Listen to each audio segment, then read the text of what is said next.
Hi friends, welcome to our channel. Brahmamudi serial next ఎపిసోడ్లో ఏం జరగబోతోందో ఈ వీడియోలో చూసి తెలుసుకుందాం. అసలు మాయ అడ్రస్ని తెలుసుకున్న అప్పు అసలేం జరిగింది అని తెలుసుకోవడానికి ఈ వీడియోని స్కిప్ చేయకుండా ఎండ్ వరకు చూసేయండి. కావ్య ఇందిరాదేవికి తలనొప్పిగా ఉంది అని తెలిసి కాఫీ తీసుకొని వెళ్తుంది. అప్పుడు ఇందిరాదేవి ఆ కాఫీని నాకు వద్దు అని అంటుంది. అప్పుడు కావ్య, అదేంటి అమ్మమ్మ గారు అలా అంటున్నారు, తాగకుండానే నాకు వద్దు అంటున్నారు, నాకు నచ్చట్లేదు అని అంటున్నారు ఏమిటి అని అంటుంది. అప్పుడు ఇందిరాదేవి, అవును కావ్య, ఈ మధ్య నువ్వు చేసే పనులేమీ నాకు నచ్చడం లేదు. నువ్వు చేతులారా నీ జీవితాన్ని నువ్వే అన్యాయం చేసుకుంటున్నావు.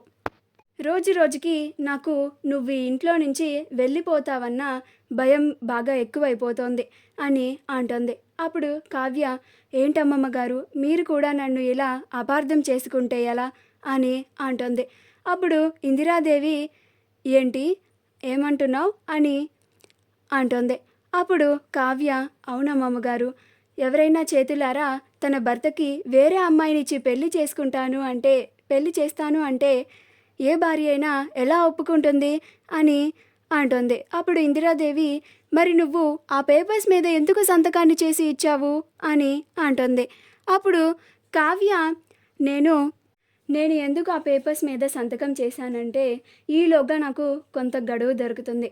ఆ గడువులోగా ఆ మాయని నేనే తీసుకొచ్చి మోసపోయాను కాబట్టి అసలు నిజాన్ని బయట పెడదామని అలా చేశాను అమ్మమ్మ గారు అని అంటుంది. అప్పుడు ఇందిరాదేవి, చాలా గొప్ప పనే చేశావులే, నాకు ఈ మాట ముందుగా చెప్పి ఉంటే నేనైనా ఇలా జరగకుండా ఆపేదాన్ని కదా. అసలైనా అంత తొందరపాటుగా ఎందుకు సంతకాన్ని చేసిచ్చావు కావ్య, నాకు అసలు ఆ పని అస్సలు నచ్చట్లేదు అని అంటోంది. అది చాలా తప్పు, నువ్వు అసలు పరిస్థితి ఎంత దూరం వచ్చినా సరే నువ్వు అలా సంతకం చేసి ఉండకూడదు అని అంటోంది. అప్పుడు కావ్య, నన్ను క్షమించండి అమ్మమ్మ గారు అని అంటోంది. నేను మిమ్మల్ని వదిలేసి ఈ ఇంట్లో నుంచి ఎలా వెళ్ళిపోతానని అనుకున్నారు అని అంటుంది. అప్పుడు ఇందిరాదేవి, సరే, నీకు మరో చివరి అవకాశాన్ని ఇస్తున్నాను. నువ్వు అసలు నిజాన్ని నిరూపించి రాజ్కి ఆ మాయకి పెళ్ళి జరగకుండా ఎలాగైనా ఆపు. నీకెలాంటి అవసరం వచ్చినా సరే నేనున్నానని నన్ను మర్చిపోకు అని అంటుంది.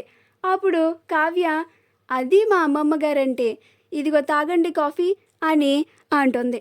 అప్పుడు ఇందిరాదేవి ఆ కాఫీని తాగుతుంది. ఆ తరువాత కావ్య అక్కడి నుంచి వంటగదిలోకి వెళ్ళిపోతుంది. కావ్య వంటగదిలోకి వెళ్ళిపోయిన తరువాత కాసేపటికి రుద్రాణి, మాయ ఇద్దరూ కావ్యని అవమానించాలని కావాలని వంటగదిలోకి వెళ్తారు. అప్పుడు మాయ, అచ్చచ్చో పాపం కదా ఆంటీ అని అంటుంది. అప్పుడు రుద్రాణి, అవును మాయా, ఇలాంటి వాళ్ళని చూస్తే నా గుండె తరుక్కుపోతుంది మాయా. నీకొక పిట్ట కథ చెప్పనా అని, ఒక రాజ్ అనే ఒక అబ్బాయి ఉండేవాడంట. తనకి కావ్య అనే ఒక భార్య ఉండేది. వాళ్ళిద్దరి పెళ్ళి రుద్రాణి అనే ఒక ఆవిడ అందరినీ కళ్ళు కప్పి పెళ్లి చేసింది. ఆ తరువాత కావ్య అనే అమ్మాయి ఆ రుద్రాణికి ఎదురు తిరగడంతో ఆ రుద్రాణికి కోపం వచ్చి ఆ అమ్మాయిని ఇంట్లో నుంచి వెళ్ళగొట్టాలి అని మాయ అనే అమ్మాయిని ఇంట్లోకి ప్రవేశపెట్టింది అట. ఆ తరువాత ఆ రాజ్కి మాయకి పెళ్లి చేయాలని చాలా ప్రయత్నాలు చేస్తుందట.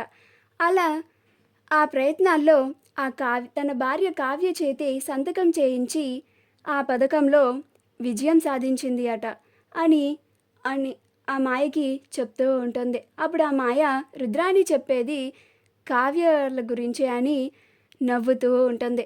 అప్పుడు కావ్యకి కోపం వస్తూ ఉంటుంది. అప్పుడు రుద్రాణి, ఇప్పుడు అర్థమైందా కావ్య, ఈ రుద్రాణి అంటే ఏమిటో? నాతోనే పెట్టుకుంటావా? నన్ను గెలవడం అంత ఈజీ కాదు అని అంటుంది. అప్పుడు కావ్య, అది చూద్దాం అని అక్కడి నుంచి వెళ్ళిపోతుంది.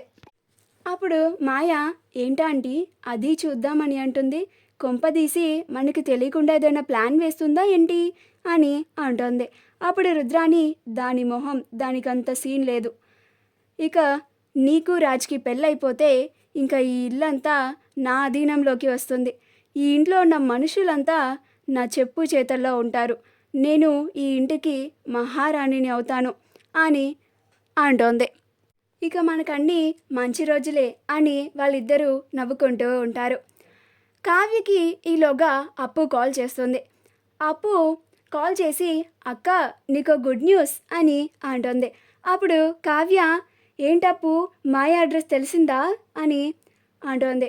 అప్పుడు అప్పు అవునక్క ఒరిజినల్ మాయ అడ్రస్ని నేను తెలుసుకున్నాను, అక్కడికి వచ్చాను కూడా అని అంటోంది.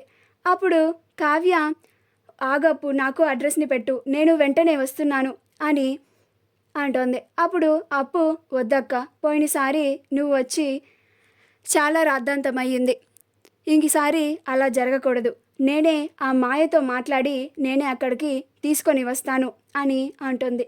అప్పుడు కావ్య అది కాదు అప్పు నా మాట విను ప్లీజ్ నేను వస్తాను అని అంటుంది. అప్పుడు అప్పు అక్క నేను నీకు చెప్పాను కదా నేను మాట్లాడి తీసుకొని వస్తాను అని, నువ్వు రా అక్క రావద్దు అని అంటుంది. అప్పుడు కావ్య అప్పు చెప్పినా సరే వినకుండా ఆ మాయ అడ్రస్కి వెళ్ళిపోతుంది. ఈలోగా ఆ అప్పు ఆ మాయ డోర్ కొడుతుంది. అప్పుడు ఆ మాయ డోర్ని ఓపెన్ చేసి ఎవరు కావాలమ్మా ఎవరు మీరు అని అంటుంది. అప్పుడు అప్పు నువ్వే కావాలి అని అంటుంది. అప్పుడు ఆ మాయ నేనా మీరు అసలు నాకు తెలీదు, మిమ్మల్ని నేను చూడడం ఇదే మొదటిసారి, నేను కావడం ఏమిటి అని అంటోంది. అప్పుడు అప్పు అవును మాయా నీతోనే నేను మాట్లాడాలి అని అంటుంది. అప్పుడు మాయ నాతో ఏం మాట్లాడతారు మీరు, అసలు నాకు మీరెవరో తెలియదు అంటుంటే నాతో మాట్లాడాలి అని అంటారేంటి, నాకు అసలు ఏం అర్థం కావడం లేదు అని అంటుంది. అప్పుడు అప్పు నన్ను ఇక్కడే నుంచోబెట్టి మాట్లాడతావా లేదా లోపల కన్నా పిలుస్తావా అని అంటుంది. అప్పుడు మాయ రండి లోపలికి అని అంటుంది. అప్పుడు అప్పు ఇంట్లోకి వెళ్ళి ఇల్లంతా చూస్తుంది.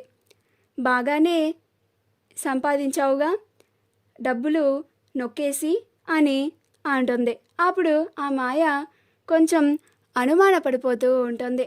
ఏంటి ఏమంటున్నారు అని అంటుంది. అప్పుడు అప్పు అదే మీరు బాగా సంపాదించినట్టున్నారుగా అని అంటున్నాను అని అంటుంది. మా వీడియో కనుక మీకు నచ్చినట్లయితే లైక్ చేయండి, షేర్ చేయండి, మా ఛానల్ని సబ్స్క్రైబ్ చేసుకోండి, పక్కనే ఉన్న బెల్ ఐకాన్ని క్లిక్ చేయడం మాత్రం మర్చిపోకండి.